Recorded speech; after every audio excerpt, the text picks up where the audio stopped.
I'm inviting you to a workshop where you work on you. Welcome to Clarity Dojo. Work to connect to the best in the world to get clarity. Head over to claritydojo.com. You'll get the latest research techniques, examples, and it takes all of the guesswork out of which questions to ask in order to get the best insight. Get clarity and take action today.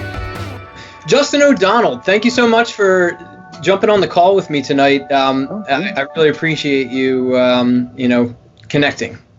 Yes, thank you for having me. So, just a little background for the audience. Justin is a former student of mine. I teach television production and photography at a local high school, and Justin was one of my best students of all time. You're a rock star, a legend, and a legacy. We have when a student gets to the point where they have style in what they're doing, that's a long way to go. And some people just have it and have the eye. And Justin, you kind of have that eye. You have a great eye for design. You have a great eye. The type of guy who shows up early and stays late. Somebody I would definitely hire if I had ever had to put a team together. So, again, thanks for jumping on the call. Oh, it's a pleasure. And the purpose of this podcast is to help students pretty much like all over the country. I'm trying to broadcast this a bit. In the education system, I catch wind of a lot of people going off to their degree or, coming to me with a strong, I want to do this. And a lot of times, here's a for instance, I catch a lot of people who want to make video games, for instance. I'm in a media class. I have a lot of gamers that come in. And my first question is, what programming languages are you learning right now? What type of, are you in the design side? And I get kind of like a blank stare. It also stems from my personal story. I wanted to be an architectural engineer, 5 years old, playing with Legos, telling people I want to be an architectural engineer.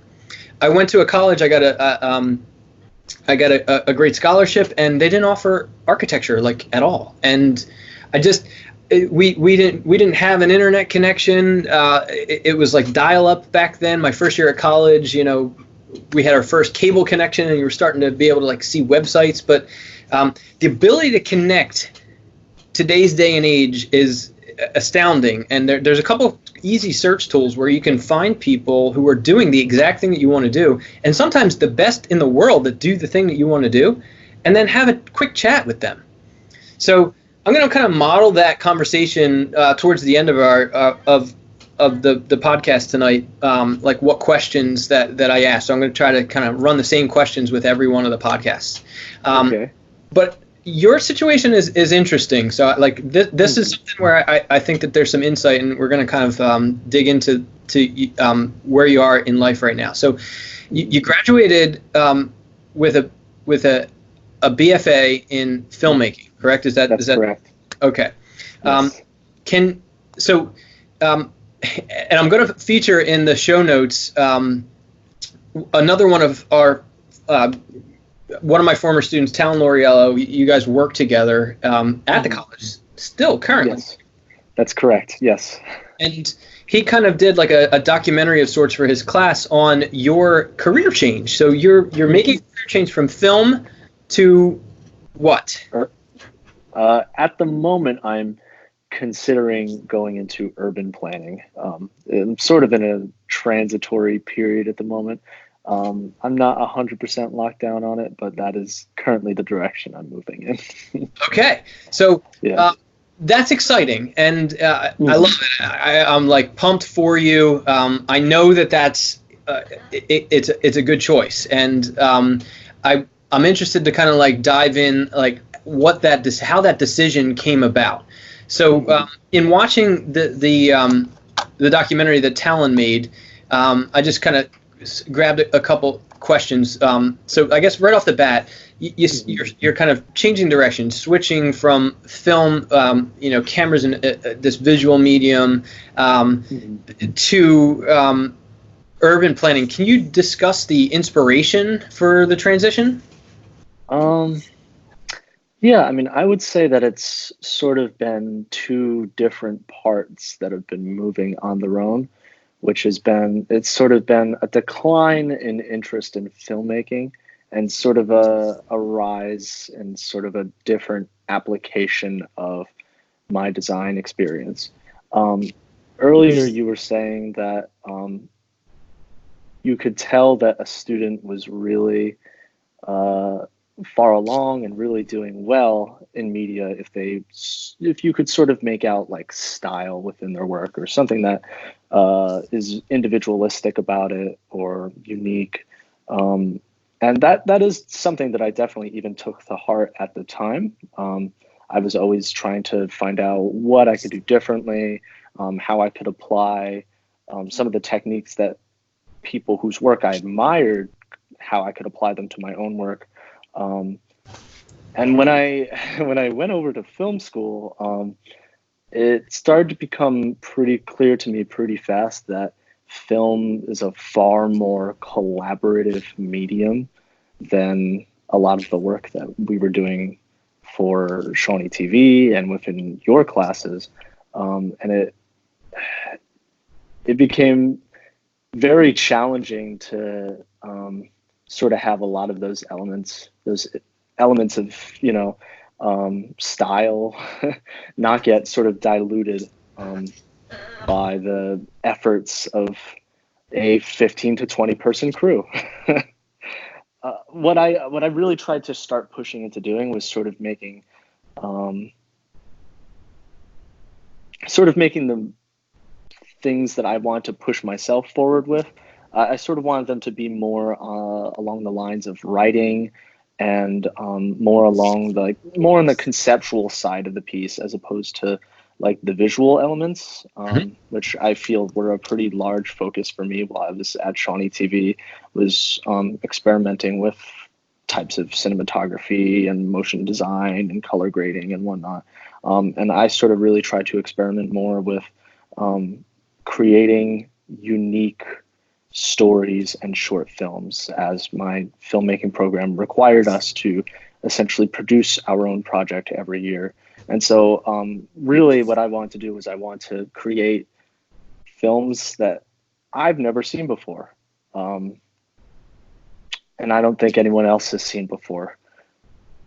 And I do think that I sort of have a unique perspective as someone who honestly has not seen as many movies as many filmmakers have, and I don't really come from the same background.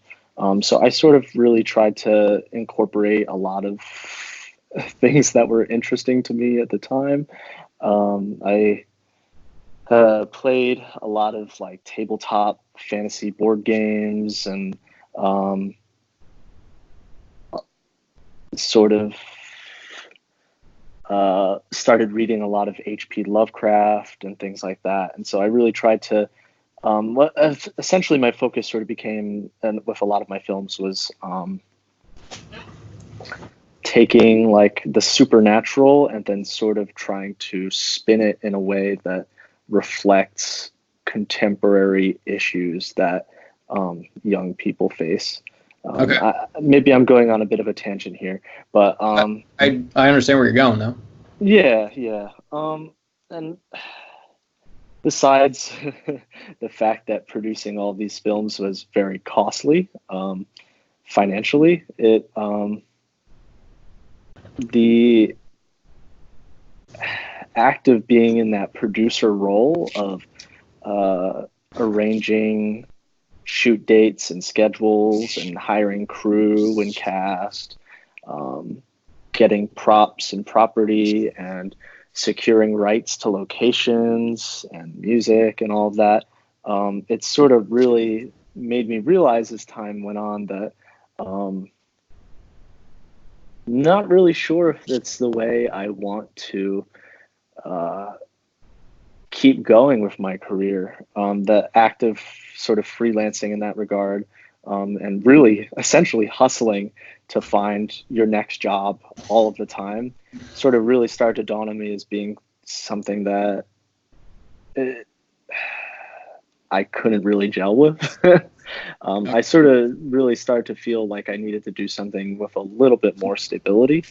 And so by the time I was finishing out the filmmaking program last year, I sort of really was starting to see where I could set my sights to somewhere else, but still apply a lot of the passion for design and visual aesthetics and whatnot in a way that would be meaningful. During my time at college, I also sort of became a lot more aware and educated about issues of social inequity and I don't want to say politics, but sort of the contemporary issues that face marginalized groups, things regarding housing and climate change, and sort of a lot of things that a lot of college students sort of become more aware of while they're receiving a liberal arts education. So as I was sort of setting my sights towards new horizons, I sort of realized that one way that I could potentially have a impact on things like affordable housing or transportation within urban areas and issues facing those things, sort of felt that potentially urban planning could be an interesting way of sort of stretching my design sensibilities, because they've always sort of been more in the visual realm, more in the land of aesthetics. And I'm sort of wondering if there are ways that, that could be used to change the way that systems within our government or systems within our society could better impact everybody. So at the moment, I'm currently in the process of researching some urban planning graduate programs. I love it. Yeah. So maybe the methods that I'm covering in my mentor connection program might apply to your current situation. How are you researching? Have you been? Let me just ask it this way: have you spoken with urban planners who do it really well? Unfortunately, I have not yet, and I know that's something that you would totally recommend I do. So yeah, I mean, I'll throw you the tools that we have in the course. I'm launching the course tonight. I had to kind of switch learning management program within WordPress, but it's going to be a free course, and it's just like a list of questions. But I think what the most important thing is. Are you on LinkedIn? I'm assuming so, yes. You would actually be assuming wrong. I'm not on LinkedIn, and I very much should get on it. Okay. So, yeah. Number one, just by doing all this research, LinkedIn has an amazing tutorial set of here's how to get rolling. And, here's the true function of the platform. So, like, if you, once you set up a profile, your keywords on your profile help the algorithm feed you connection. So like if you're in the urban planning thing, what's recommended is go to urban planners, find out their career path down their resume, start using those keywords in your language on your page, and then also connect with them so you understand kind of what to do and what not to do. Yeah. So that's the whole theory behind this workshop that I'm putting together. I kind of branding it career clarity is, talking to somebody who's doing it, a year out of school, talking to somebody, well, let's step back, talking to somebody who's in the school that you want to go to, talking to somebody that's a year out. So they got the degree, they're in the field, they got a gig, what's it like, what's the 8-hour day like? And then the 3 or 5 year out, established, are they still sticking with it? Like you want to find people maybe who haven't and talk to them. You want to maybe find people who stuck with it and they're in it for the long haul. What's their mental? Like what do they value and what does the industry need? And then who's the rock star? Who's the cream of the crop? And then how can you connect with them? So I'm going to kind of roll the questions a little bit later. I have a couple follow-ups to some of the things that you were saying. I guess one of them is where do you think that there could have been a sooner path to swapping out of the direction? So like, is there any, or do you think if you would have maybe did what we just discussed, like connected with people in the film program, and we have a lot of like alums that go to the same university that you're at, and you probably had a couple of those conversations. I don't know how many we had that were like graduated and going with a degree, but what do you think? Do you think that there could have been a shorter path to the urban planning decision?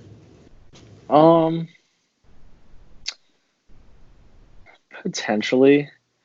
The filmmaking program was very, very rigorous, and it ended up consuming a lot of my time and energy. And it didn't help that there were a couple of scheduling mishaps that caused me to really be juggling more projects than the program would have even intended at one time. I'm talking screenwriting for a film to be produced during that same semester, while also screenwriting for a film to be produced the following year, or following semester, sorry. Is a bit of a crazy process. And of course, that sort of led to a landslide effect where that project that you wrote for the following semester is not really something that you want to produce and put your name on. So that cycle sort of continuously repeated and ended up sort of being really time consuming. And of course, all of this was on top of our obligation to be there for our peers, networking and working on their own projects as below the line or above the line crew. So it was, on one hand, yes, of course, I would have loved to have made this shift sooner so that I could have potentially have gone to grad school this past September. But unfortunately, it wasn't really a decision that I had gotten around to making quite yet, just because I was working quite hard to make sure that I could graduate on time. Sure. There is this kind of college, you get sucked into the patterns of the program, and there isn't. It'd be great if you had a second shot at it. Things, and you're sometimes the way that things are structured, especially in the creative world, things go haywire, and you need the time to get it right before you can act on next steps. So I do remember that from my college days, and I did a lot of short film gigging. I was mostly post-production sound oriented. That's where I wanted to be, but I was on sets a lot. So I guess, I don't know, like, what, how about this question? If you were to, have had, like 2 rock star scripts that you were in love with and produced them, what do you feel like it's the gigging nature of it thereafter? Like what's the outlook for a filmmaker, I guess, that doesn't, is there a shortcut to a lucrative, more stable path for a filmmaker?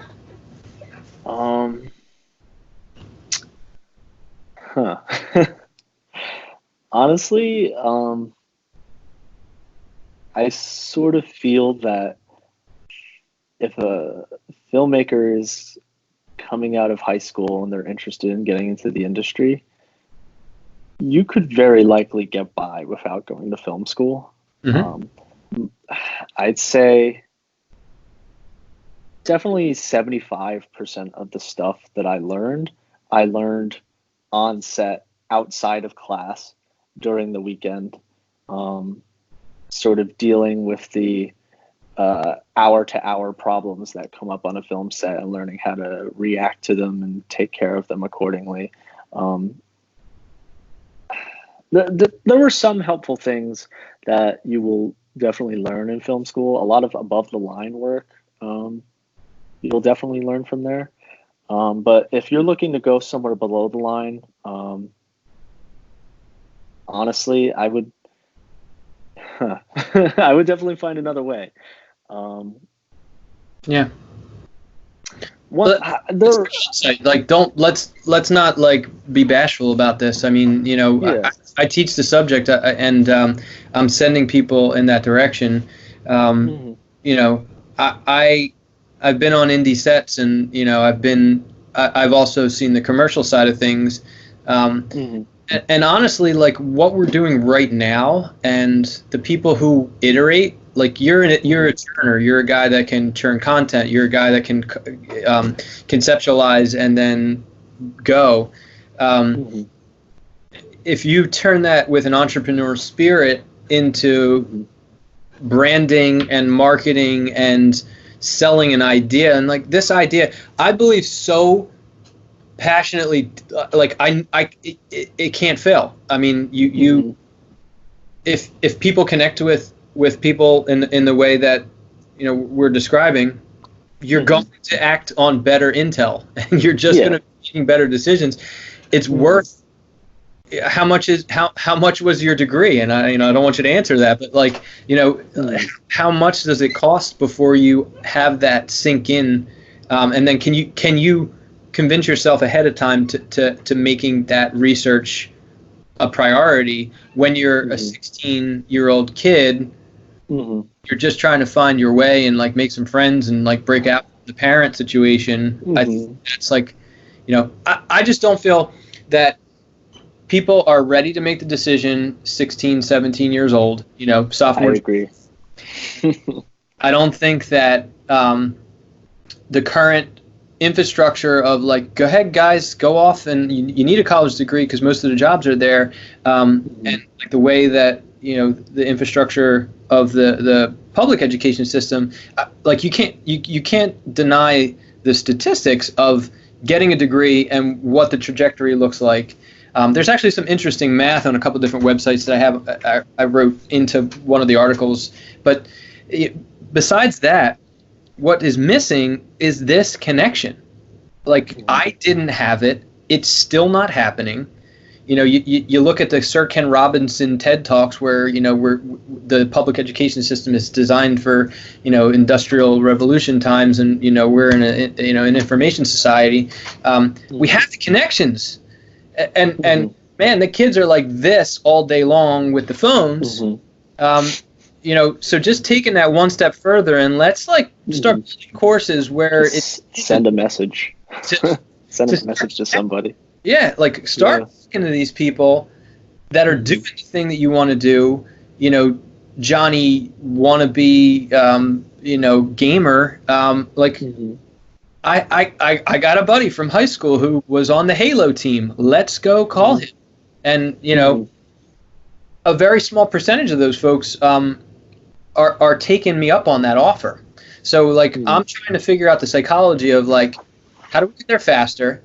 How do we get a little bit more, maybe, I don't know if it's maturity or motivation in making that decision, or how can you understand it maybe from the logical perspective of cost at a time, and then how would you justify those two? So from a logical perspective, it's unarguable, and then I guess from a passion or an emotional perspective, you're connecting with people like I would think that you would be excited to connect to. And so I think that there's like such a chemistry in, being able to have the technical know-how, like you yourself, and the personality, you get along with everyone. So being able to combine, all right, I know tech, I know camera, I know message, I know how to combine all those things. And I can interview, and I can schedule interviews. So how hard would it be to schedule, over the course of a month, 3 to 5 Skype interviews that you record, and now you have a portfolio that you would be able to walk into your graduate school or a gig and say, look, I already talked to, 10 people in the industry, and, these 5 are, I think, the best. And then here's where their insight is saying, this is what the industry needs, and here's what I've done about it, and here's my portfolio that showcases what I'm planning to do for your company. Or starting your own message, like, it sounds like you want to change, urban planning gives you, that, or filmmaking gives you the potential to produce something that nobody's ever seen, and maybe give them a gift and help them a little bit, change them a little bit. So, I think all that combined, you're in such a great position. I'm hoping that people that watch this can say, all right, well, here's a really talented guy, and he's like right in the middle of like making a new decision. And he's already come a long way, and he has all this like skill, and guys, I can't, like, I'm going to have to try to cut in some of Justin's work from high school, and I'd love to see your college work portfolio wise. Like, I can send links. It's pro. I mean, it's like no lie, some of the best work that I've seen. So, somebody with that much potential, and then now like branching into a new direction, I think that a little bit of this like clarity planning of just connecting with a couple people who are doing the thing will take you in that direction. Sure. With a little bit of a lot more clarity and a way less cost. So I mean, I was going to say earlier, what would you suggest to people who were really wanted to get into filmmaking and want to avoid film school? Honestly, I'd say if you live near a college or a university that has a filmmaking program, try to talk to students who are in that program, ask them what projects they're doing, and try to get in on set. If you're trying to work below the line, if you want to be a DP eventually, try and become a best boy or something, or even gaff if you can, and just get on set. Because that's essentially what I paid all my college tuition for, was just to go on some sets. And then in class, I learned a little bit about how to make a call sheet. Honestly, if I wanted to go back and keep doing filmmaking, that's what I would suggest to people. There were people who went for 1 year, they went for their freshman year, then they dropped out because they were able to get enough work already, but they would still come back and get more experience by working on these student sets and shooting their films for them. So they were still getting the same thing, but they didn't have to pay the university anymore. Right. Like, I would absolutely recommend that, honestly, if, to any people who are at Shawnee and wanted to weigh their options and were heavily considering getting into film, that would be my suggestion. Give it a year, see if you can do it in a year. And, at that point, maybe try something else, maybe go to university. But I would definitely try that if I were back in that position. Yeah, that's great advice. And guys, I can't stress enough how talented the dude that is giving that advice is. And I know that there's a lot of people that come through our program that that are still getting there, that don't have that that special sauce yet. And it is an iteration, and it is churning, but it is getting on set, and it is making your own stuff.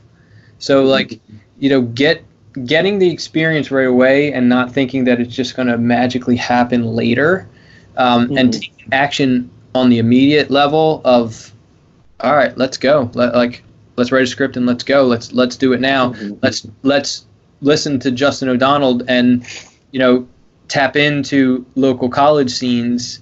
It's easy enough to make those connections in social media, and if you don't know how to, take Brian Pistone's course, because it's a really easy, couple things that you can try that maybe you haven't even thought of. So recruit.net is what I would recommend to you. It searches the LinkedIn database. You don't have to have a LinkedIn profile to like get access to the information using search modifiers.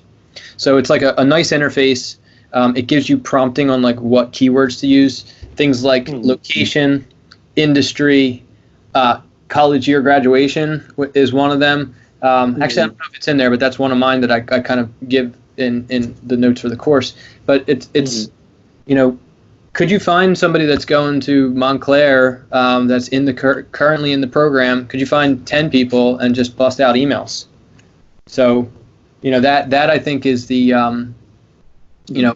the way to go right now for folks who are going on to a film degree that maybe they don't have the strongest portfolio or the strongest reel.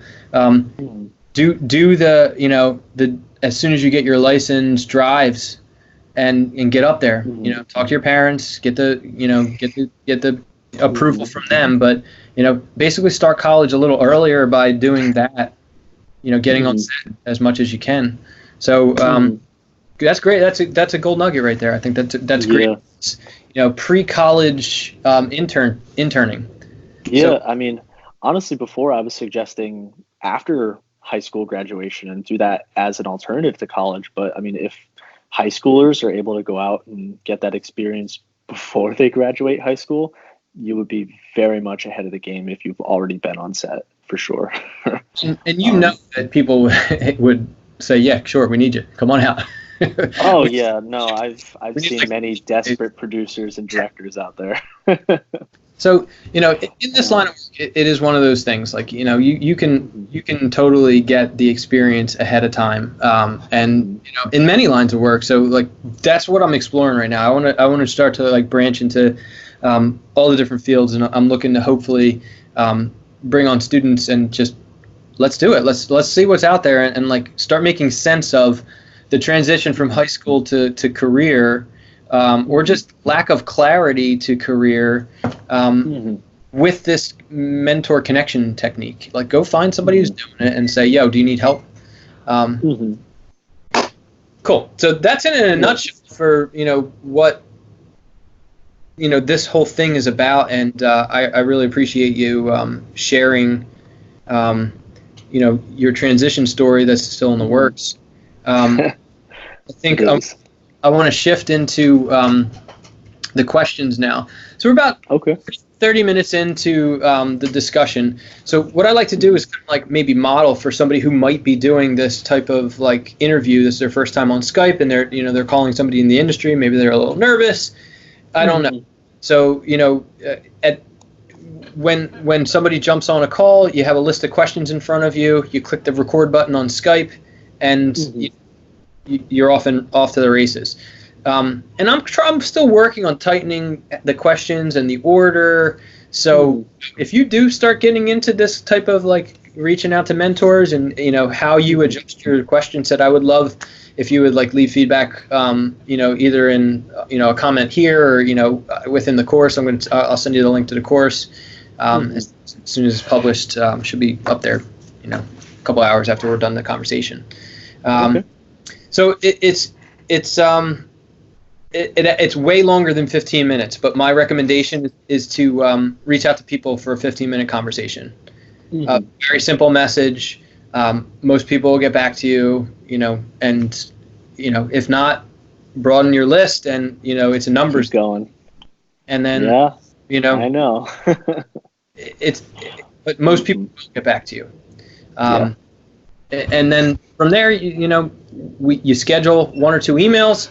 All right, you call exactly on the time that you scheduled. You give them, 2 options, A or B, and they say, all right, one of those, you call exactly on time, and here we are. We're having this chat. So, Justin, thank you so much for having a chat with me about what you got going on with your career. What do you recommend for training for somebody who wants to do what you want to do, or what you're doing in the industry? So I know that you're in kind of like a transitory position. So if you want, you can speak on both sides of that. I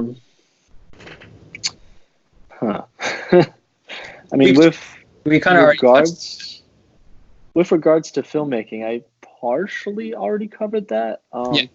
The big thing is just to get on set, because I mean, even after spending 4 years in your classes and in your program, the very first student set that I went on to the summer before my freshman year of college, I still learned so much. Even just like the minute things, like like the slang for tripod that exists on set. Right. We were in the woods, in the Pine Barrens filming a short film, and the director of photography asked me to go find some sticks or go get the sticks. And I'm like, well, like what kind? Like how long? Fire. And he's like, the tripod. And I was like, oh. And yeah, I knew from there that there was a lot that I did not actually know, even though I felt pretty confident in my own skills at the time. So it was definitely like a brave new world. And so that would be my first suggestion, is get on set as soon as you can. The sooner before you, if you're going into film school, the sooner you do before film school, the better. Or if you plan on just jumping straight into it, just, do it as soon as possible. Because you're going to not only learn a lot of jargon and terminology, but you're also going to become really good at quickly solving problems. And it's always going to be a unique problem every day. Like, we don't have enough outlets to plug in this light, or, we need to be able to hang a 40-pound light from this drop ceiling, and there's no way we're going to be able to do it without the ceiling collapsing. Like crazy stuff like that. C-stands. Those are really, yeah, exactly. Those are not really skills that you're going to be able to, look up on the internet or learn from some sort of class or anything like that. And unfortunately, I don't even think you would learn a lot. You would really obtain a lot of those skills even from speaking from mentors. So as a mentor in that regard, I'd say it's all about the experience you get. But the second part of it really is, unfortunately, with filmmaking, it really is about who you know and not what you know. Because once you're competent on set, the biggest part of your job really is going to be knowing where your next job is going to come from. It's definitely a big challenge. And honestly, it was something that was kind of difficult for me, because that numbers game can be a little hard to play sometimes, between cold calling folks and sending messages and asking people not only to be on your set, but asking, if they have any work, or, if they have any projects coming up, or things of that nature. So I guess I'd say you are going to you're going to make a lot of connections on set. So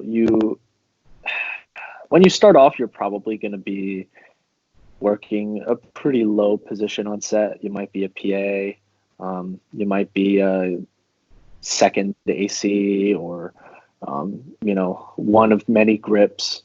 And I would say try to turn to your department head whenever you can for advice, so long as you're not getting in their way, and really try and develop a relationship between them. Because when you're first starting off, if you know many department heads, a lot of gaffers, a lot of key grips, a lot of directors of photography, they're likely going to either get you your next job, or they might know a UPM, a unit production manager, who's going to get you your next job. So that's something that I would definitely tell people to work on. You have to ride this weird balance between, getting a job done, but also making yourself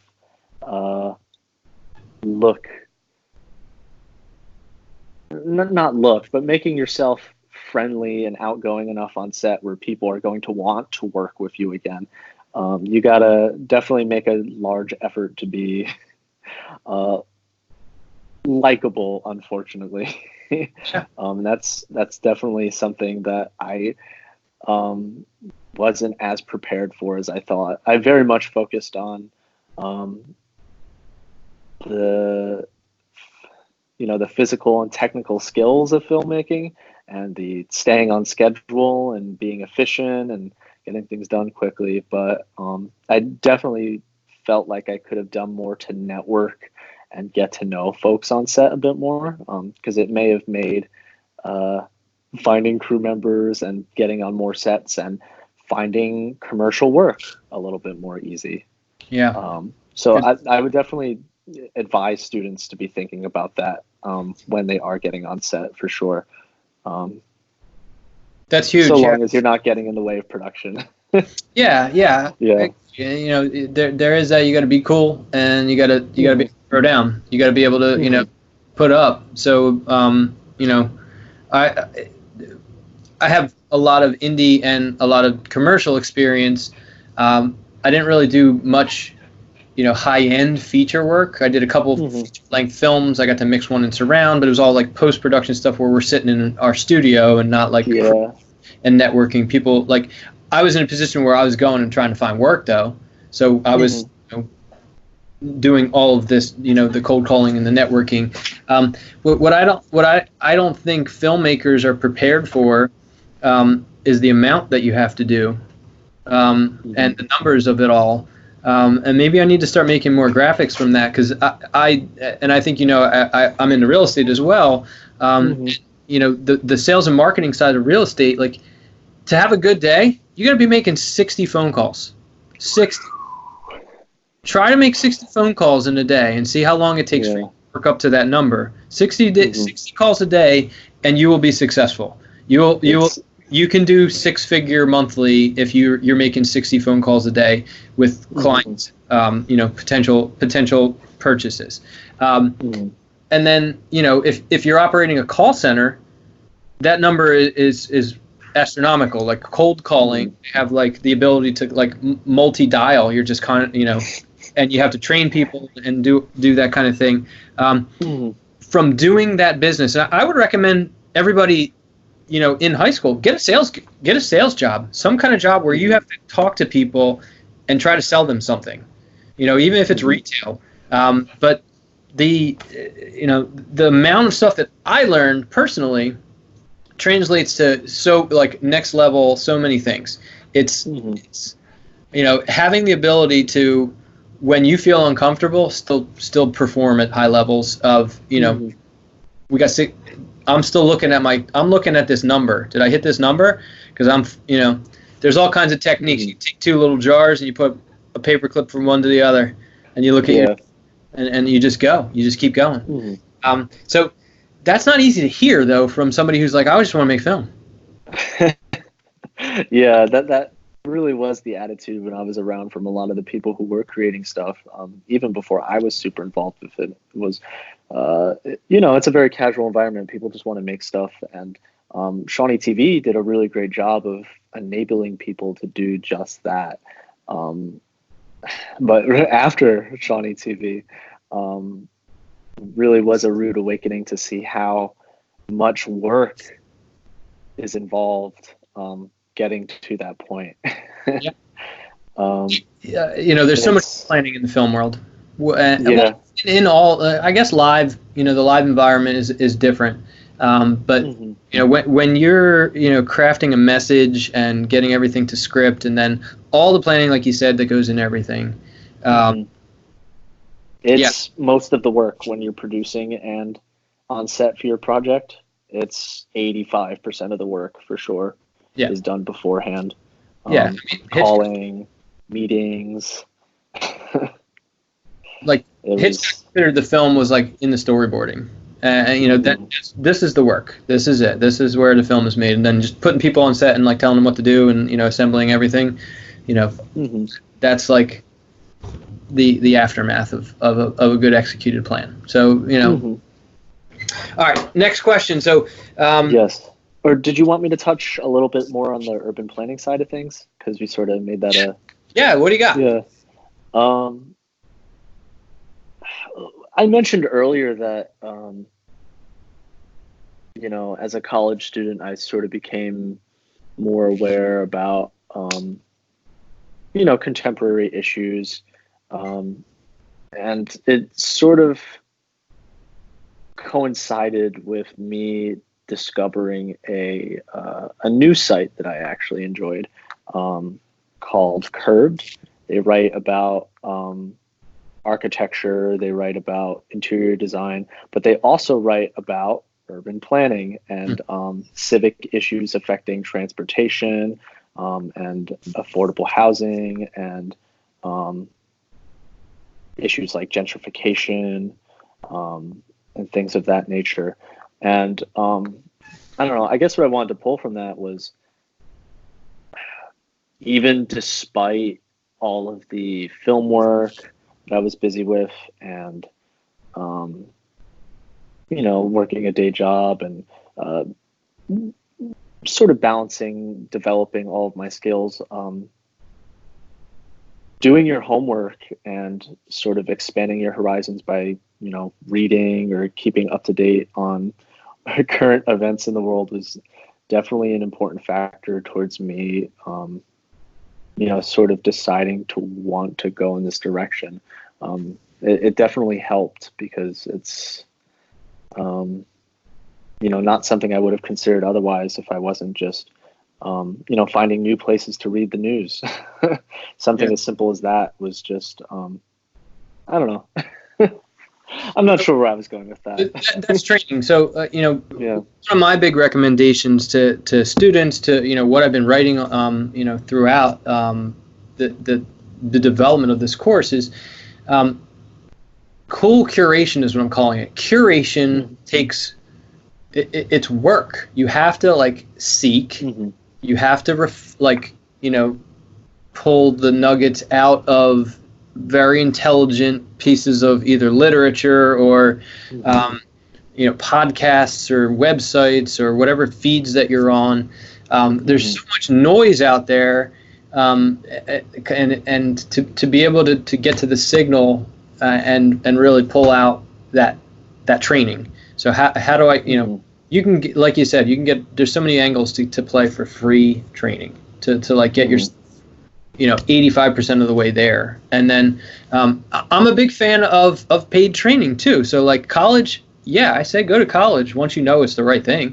I'm an investor. If the numbers make sense, if we got to pay here, but the return is way up here, then there is no emotion in making the decision. And until you start lumping down money and taking hits here and there of decisions that you're making and being able to look back on it, you just don't have enough experience with it yet until you make a couple of those decisions. So, getting through the training side of reading books, listening to podcasts, finding things that you're inspired by, but not just sitting and consuming, you have to start doing it. So things like just the written word, write it down, start a journal.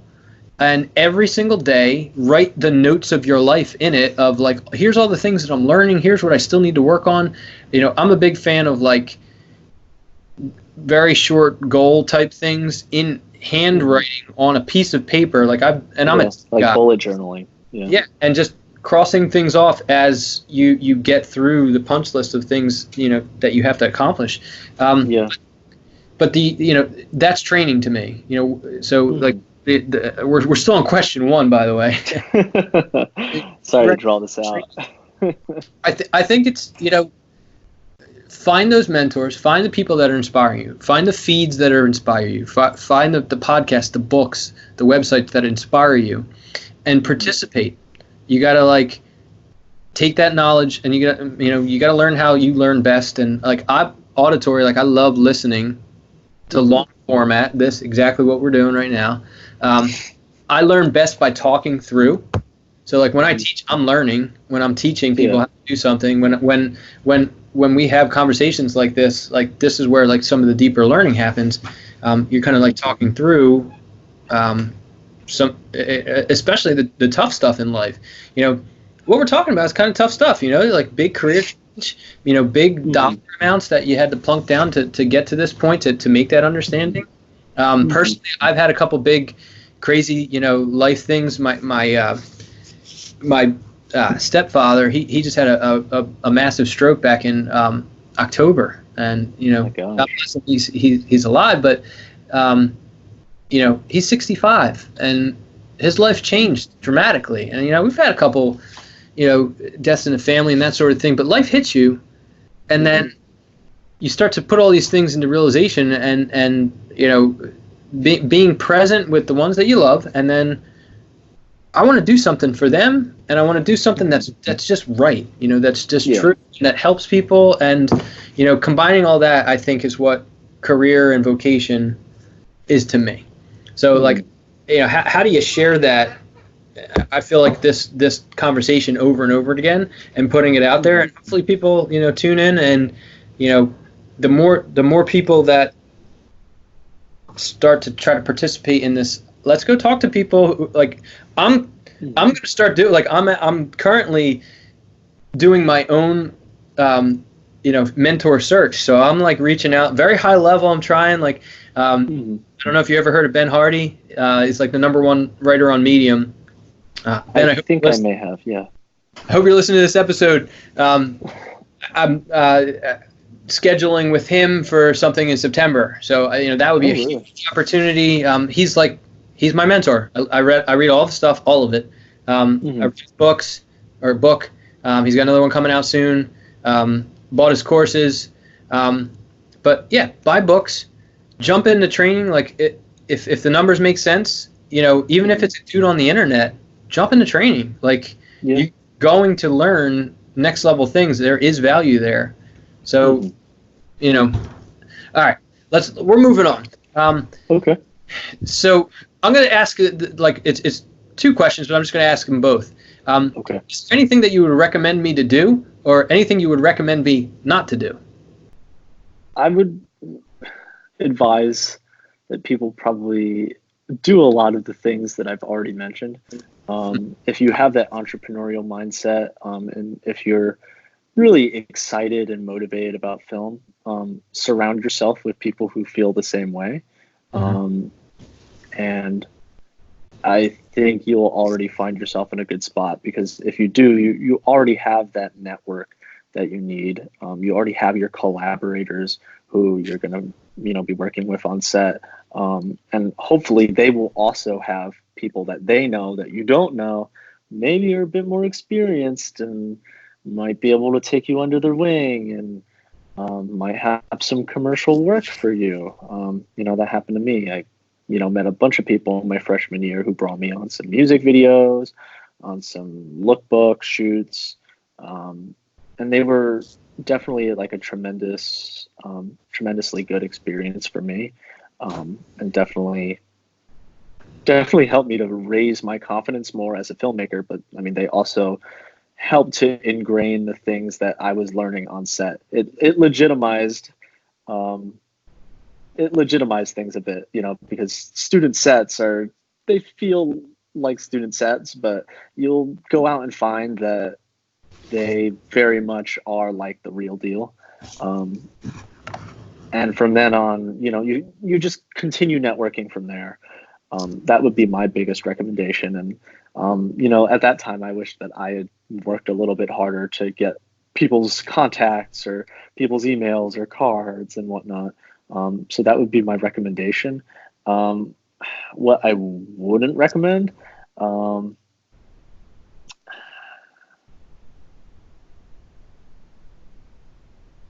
I guess I would say be mindful. If you're in a producing role in film school, if that's what your program does, where you need to produce the project that you write, try to constrict your vision.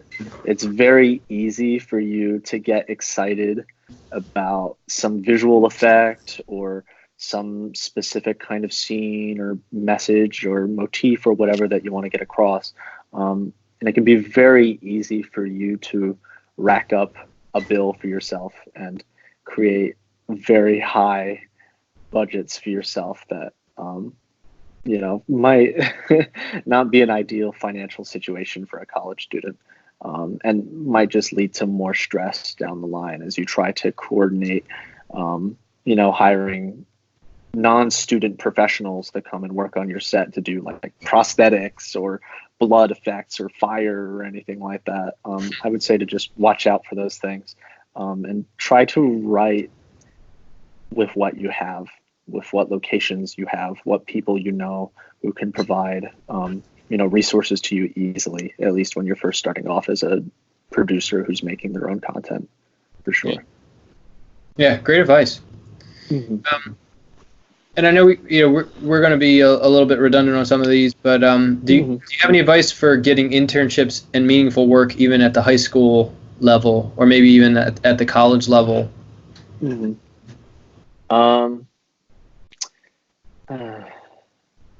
I'm. This might just be my opinion, but I do feel that a lot of independent production houses or creative groups usually won't be willing to take on too many people who might still be at the high school age. But that isn't to say that there are still good opportunities for experience for high schoolers. I remember back when I was in Shawnee TV, I believe there were some internships from NBC and CBS that they were like summer programs, I think. Yeah, there were. That students were able to pick up and go out and, do work outside of the classroom. I don't think that kind of stuff is inconsequential, and I do think it definitely would be of value to people who are still in high school. To people, I mean, if you do want to try it and, get taken under the wing of someone who works in like a independent production house or something like that, I definitely say to just work on your portfolio. Definitely not, it's not only about producing something that looks good, but it's also about sort of having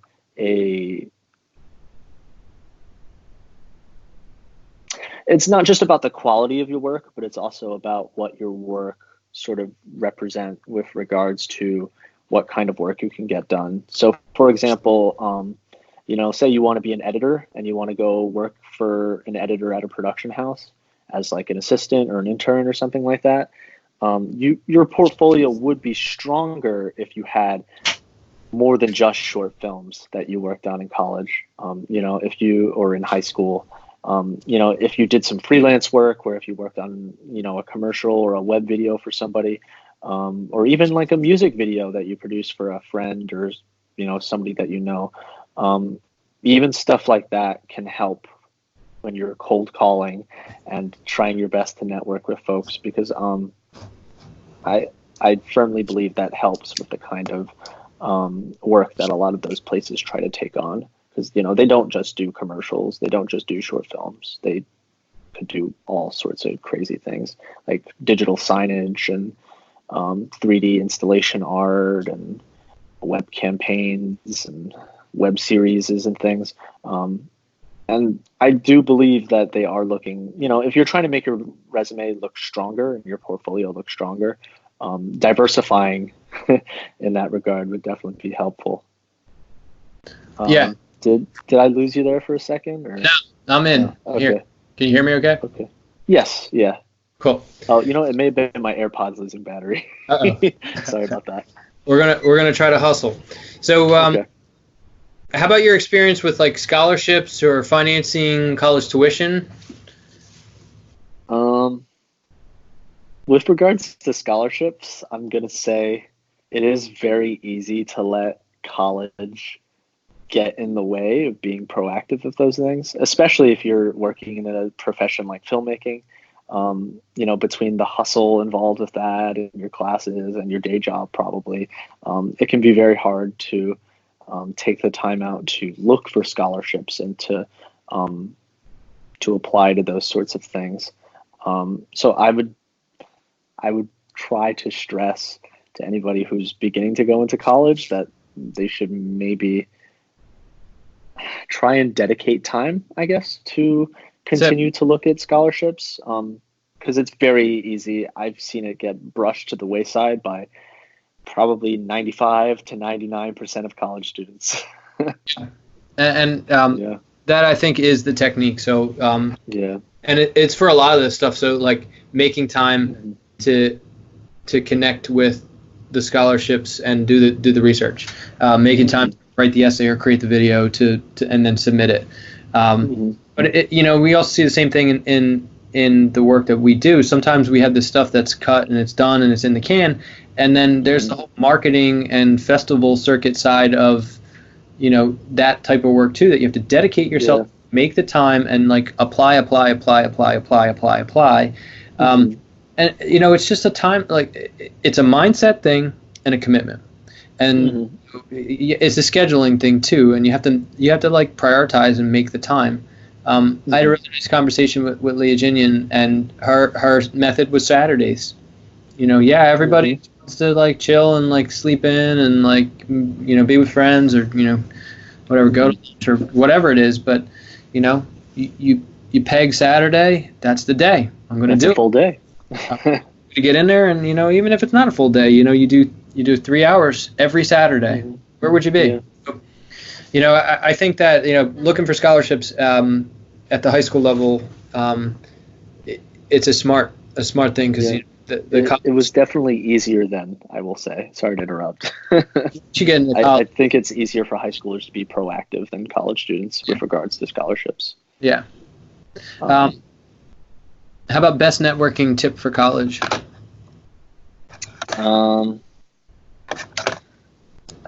If you're not within like a specialized art program, like filmmaking programs usually are, there are usually a lot of special events specifically for what you're probably doing. I know at least at Montclair State University, pretty much every college within the university, so like the College of Sciences, the School of Business, they all had their own networking events and career fair events, usually every semester. So if you're in one of those fields, obviously I would stress that you go out and do that right away. But if you are in a slightly more niche field like filmmaking or graphic design or something in the arts, usually there are less of those opportunities available to you. And at that point, I would say it really is more about, the connections that you're making every day, whether it's on set or, if you're working in one of the other arts like graphic design, it's about the clients that you work with, or, your collaborators and the clients that they work with. Yeah. Yeah, the day-to-day, who you're with is very important. The people you surround yourself with is very, very important. I can't stress that enough. And I think that if you're in the room with people that are inspiring you, and you're like one of the top in the room, then you keep finding new rooms that inspire you. I'll just say that my gigs were through networking, word of mouth, and my teaching gig was from a career, like a networking day. So it was like a job fair for teachers, and this high school district was there, and being a video production teacher is a very niche thing, and they needed one. So it was just you go to networking events. How about best college success?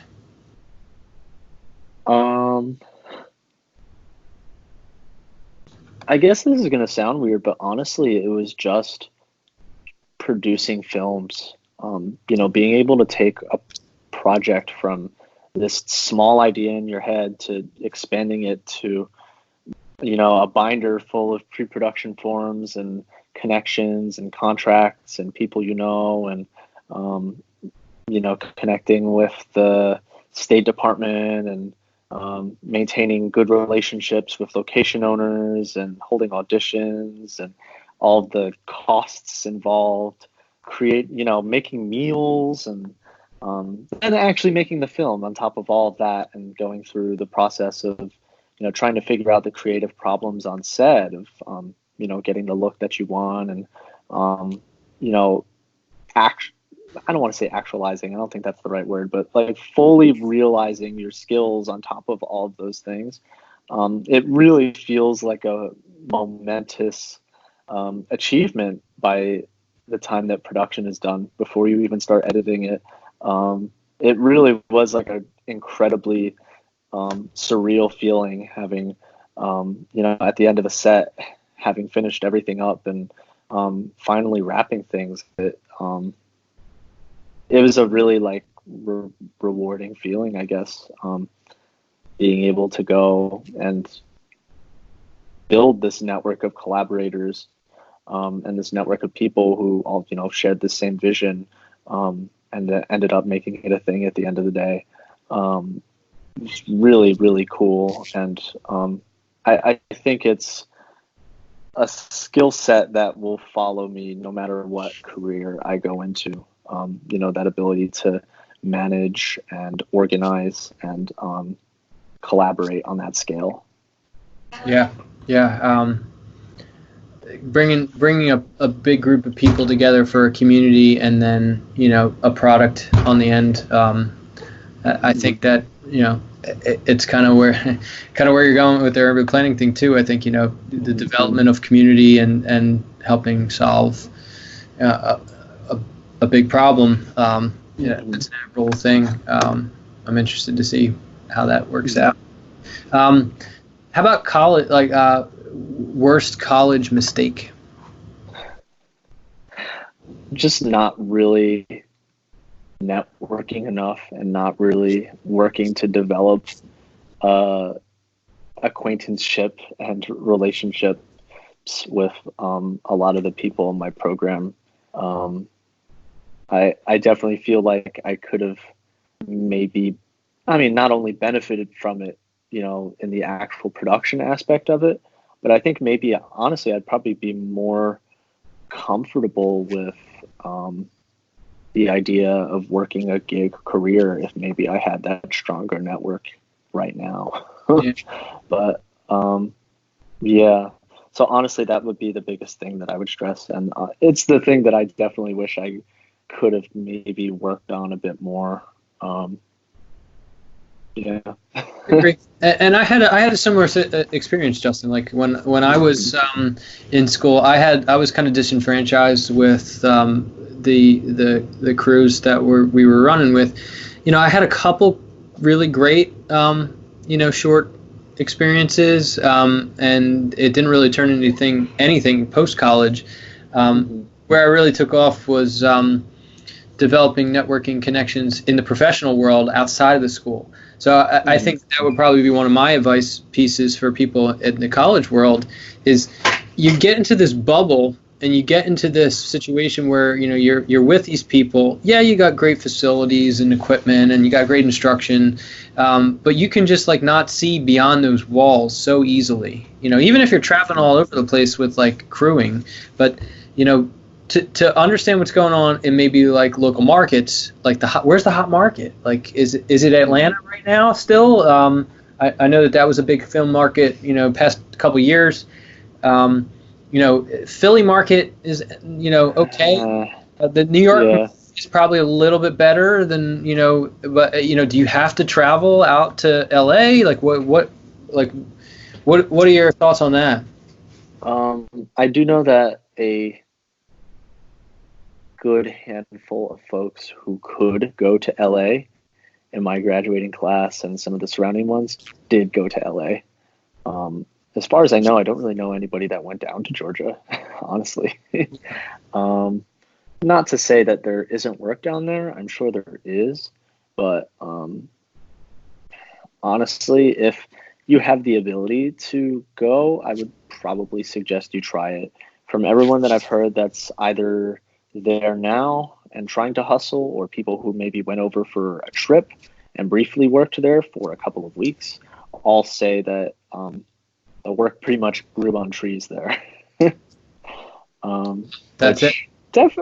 I wouldn't say is the experience in New York. There's definitely work in New York, but it isn't quite like that. Yeah. Got better light out. You got better light out there too. Oh yeah. Nice natural light, good golden hour. Yeah. Yeah. Part of that is a part of the reason why I'm not in LA right now is sort of just like a personal thing. Just because I met my boyfriend, who I've been with for 4.5 years now in college, and I'm currently living with. And at the moment, I just wouldn't really want to have to shelf that relationship to go and make that move all the way out to California, where I don't really know anybody except one person. Right. Right. In the hopes of finding work. I mean, if you have the ability to do that and you're comfortable doing it, I would recommend it. But at the same time, it's not for everybody, for sure. Yeah. And I have a similar experience story. When I kind of went through my career transition, I was in college still. Like I said earlier, I wanted to be an architect, and I went to a mechanical engineering program, and it wasn't anything that was interesting to me. And at that point, 2 semesters in, I was very established with, a girlfriend. I was in a fraternity. It was like, you have this social world, and then to leave that to go pursue something that is unknown. There, sometimes you stay put. And we talked to Clayton Morris of Fox and Friends, and he kind of had. It was him and his buddy. They just graduated from a film program.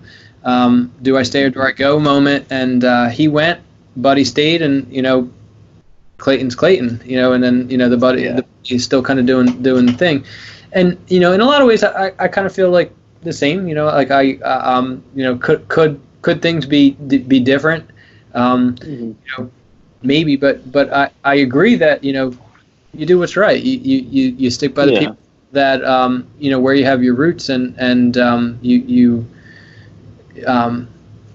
develop the relationship in the family environment, and I ultimately that's why we're working. We're trying to find that perfect balance of the family life with the sustainability from the dollars and cents coming from a career from your work. At the end of the day, it's a matter of priorities. I don't think either choice is the best choice. It really comes down to, what you value and, what's more important. Because I do think there are people out there that would do that. They would make the jump to LA, and, there's more power to them for sure. Yeah, it's that action thing. It's that if you have that uncomfortable feeling and you push the button, now you're on. And now you got to perform, burn the boats kind of. But I think that there's a ton of success stories there. And it's easy to find those success stories. It happens all the time. I think it's equally as easy to find the grit stories of the grind it out. I stayed and I worked it out, and then I ultimately got to my true center of what's the David Brooks quote? What's something that feels right to the center of your being. I think that is a lot of ways what ends up working out in life.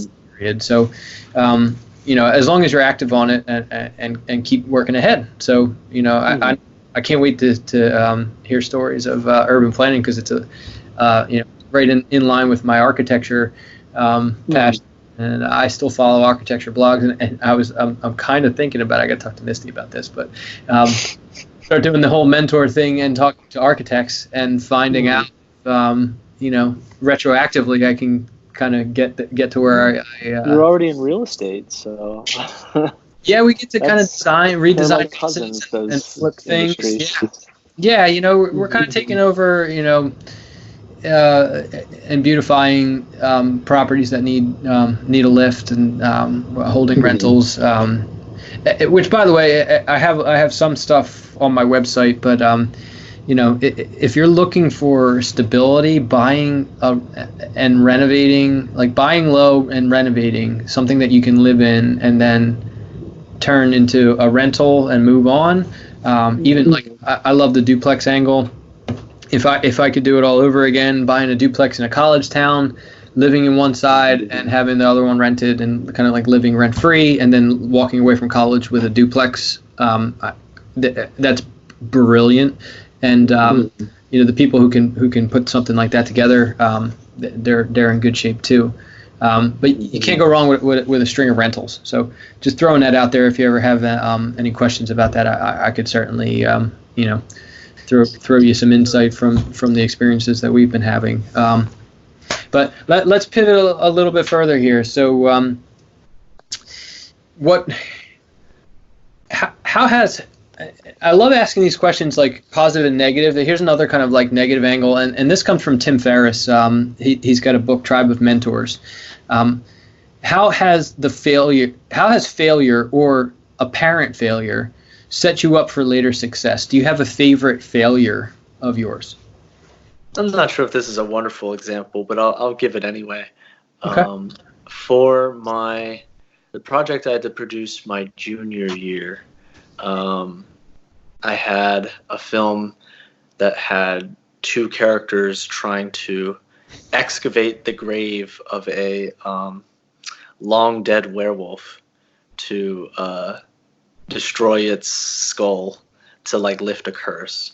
And I needed to find a graveyard that would be willing to let me dig up a section of their land, obviously where there's no graves, so that we could fake it but still have it look like a graveyard.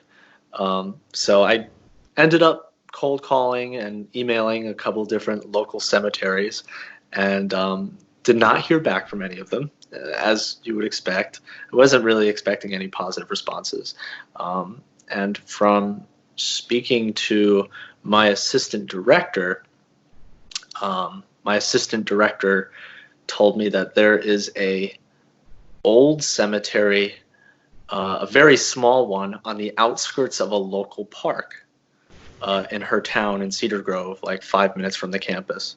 So I end up emailing the owner, and the owner says, yeah, sure, that'd be great, but because we're a part of a local park, as a part of the township, you're going to have to go down to the town hall and get permission from them. So I go down and I fill out a filming permit application, and the police chief ends up calling me.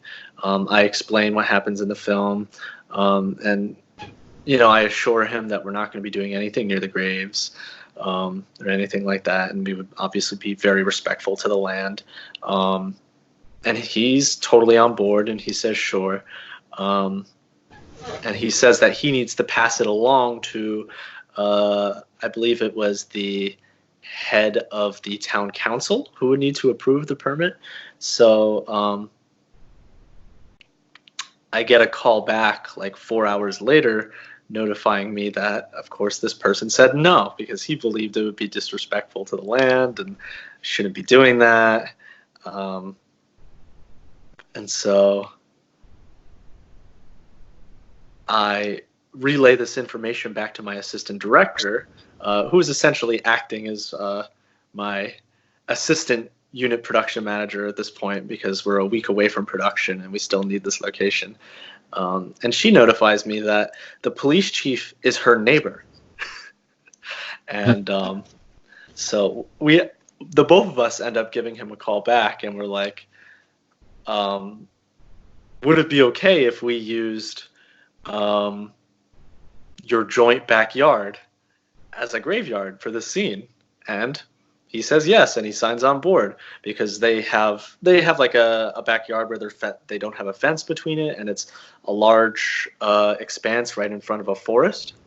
And he says yes. So I managed to get my production designer to rent a handful of fake graves, and we were able to successfully make this area right in front of a forest. It's like a flat clearing right in front of a forest look just about like the very back of a cemetery.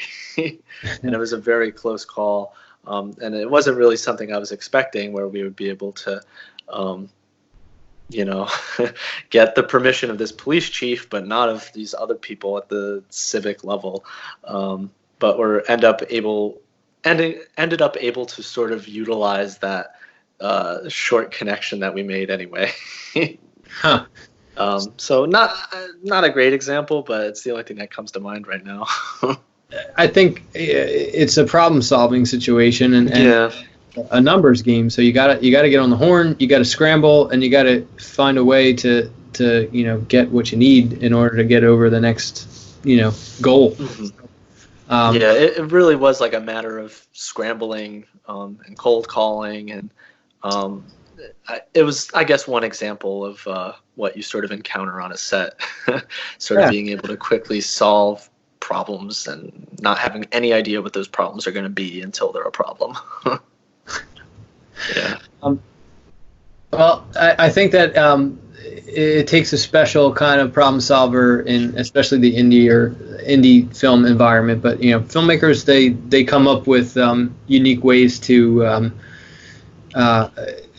have these just creative new worlds, and I'm amazed at how the technology evolves as well, and all the way down to the cell phone in your pocket nowadays that we're doing a pretty good amount of work on in class that we didn't used to do as much. So I just think that if you're going for a degree in film, being resourceful is right up there, and I think with today's call we can really take away that there is you got to be flying with people and networking and just doing good work along the way and doing projects that you believe in. I guess our final question: what would you say to someone who aspires to have a career in film?